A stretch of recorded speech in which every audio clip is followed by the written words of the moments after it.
Hello, Chairman Alexander and members of the Health, Education, Labor, and Pensions Committee. My name is Ethan Burrow.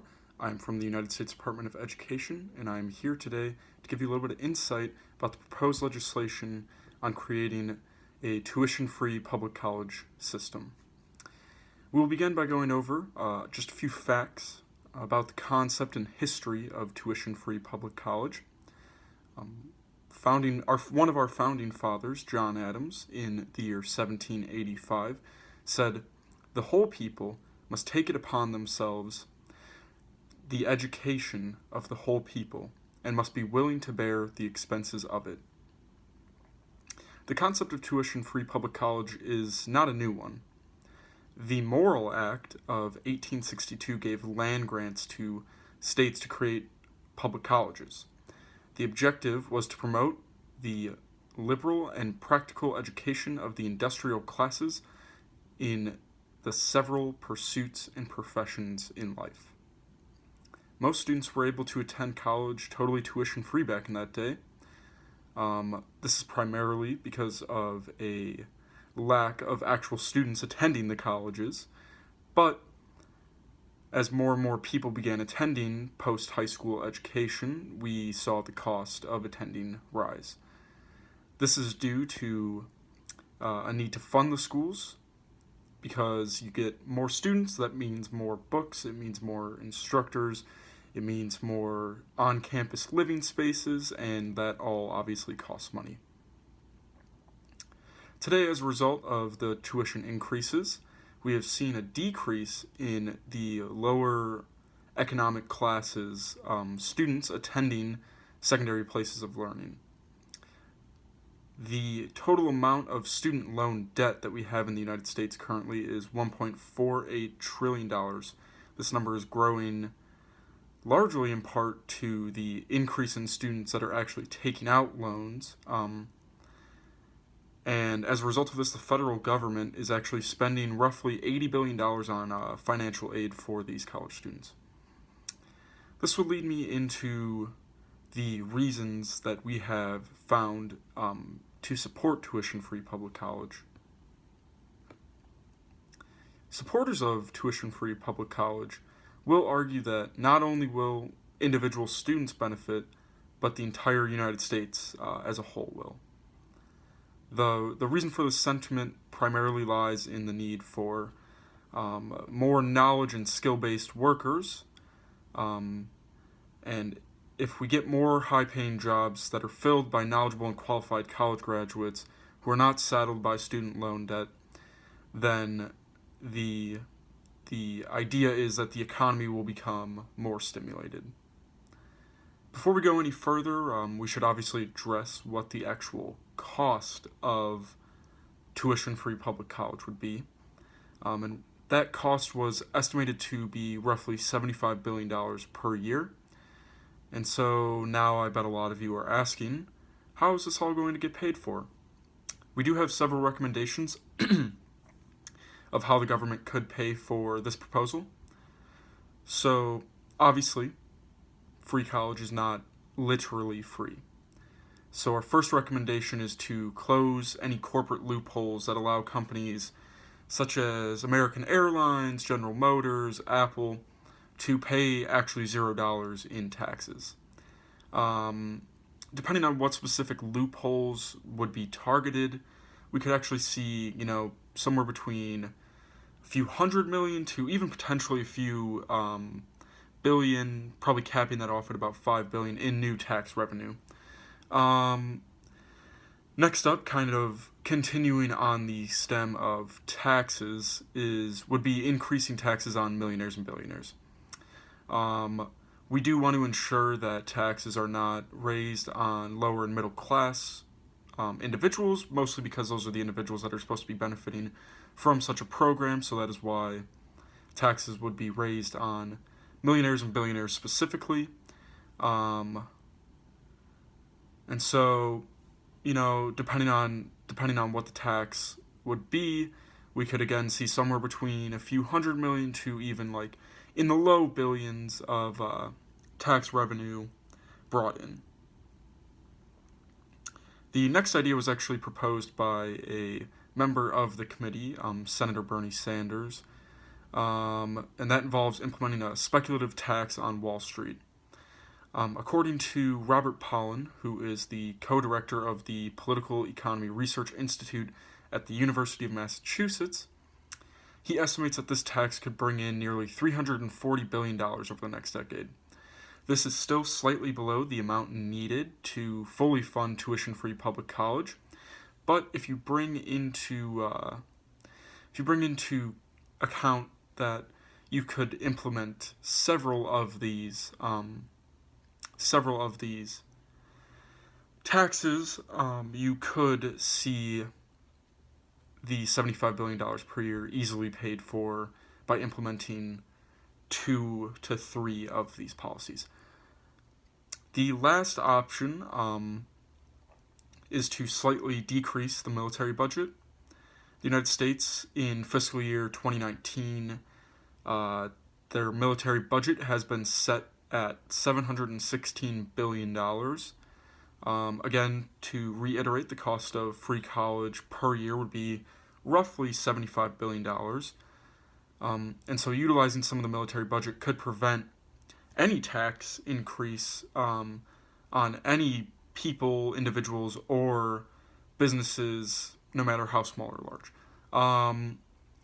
Obviously, there is the fear of decreasing the military budget, but again, like I said previously, if you decrease the military budget, you could decrease it very slightly and then also implement one of the taxes that was discussed. We actually do have some examples of tuition-free public college in other countries. It's become a very common practice in European countries, and we have seen student loan debt throughout Europe decrease as a whole because of these policies. For example, the average student in Finland is leaving college carrying somewhere around $1,200 in student loan debt.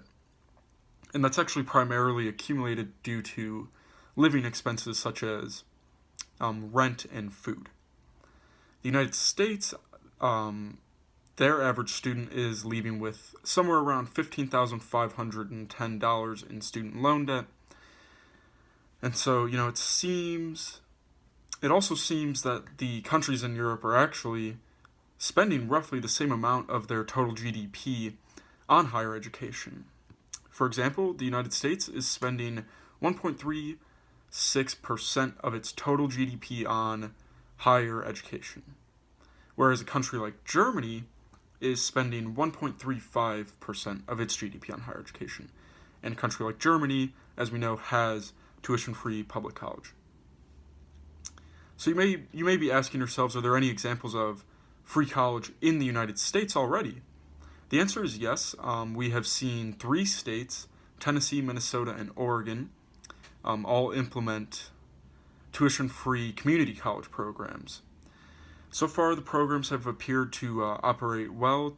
In Tennessee, they actually just recently expanded their tuition-free public college to adults instead of just high school graduates, and their objective was to accept 8,000 students, and they actually ended up accepting 12,000 people because that many people applied. Now we're going to kind of go over the cons, the opposition to tuition-free public college.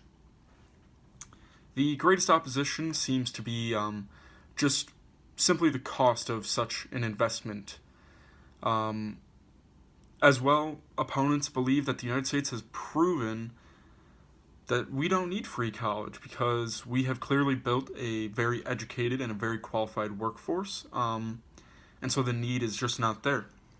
They also point out countries like Japan and Canada as examples of countries with educated workforces that do not have tuition-free college. Another fear is that an overcrowding situation could occur. There's just kind of a worry that we would create very long wait lists for large public colleges, and this could also result in cuts to certain areas in order to accommodate the vast amount of students that could potentially be attending these colleges. They also worry that because of the larger populations, that state budgets would become strained in the field of higher education, and that would result in taxes ending up being raised at the state level on everyday people. The last issue that is kind of raised in opposition to public colleges being free is that it could end up resulting in the degrees becoming worthless. This kind of goes back to the overcrowding problem. If we have just vast numbers of students attending colleges, you could see degrees at state schools that used to be very considered prestigious, see those degrees become much less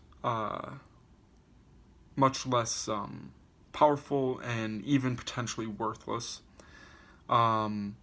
If more people attend college, the values of the degrees can decrease, and then that can result in a rise of underemployment, which we have actually already seen a pretty severe rise in underemployment. So we could see this increase, and we could have people that have degrees from very good, well-recognized state schools working very, very non-college educated jobs. Finally, let's go over some possible alternatives.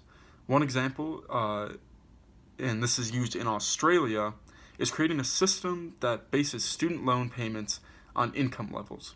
So essentially, you attend college without paying for it while you're enrolled, kind of like what you do in America.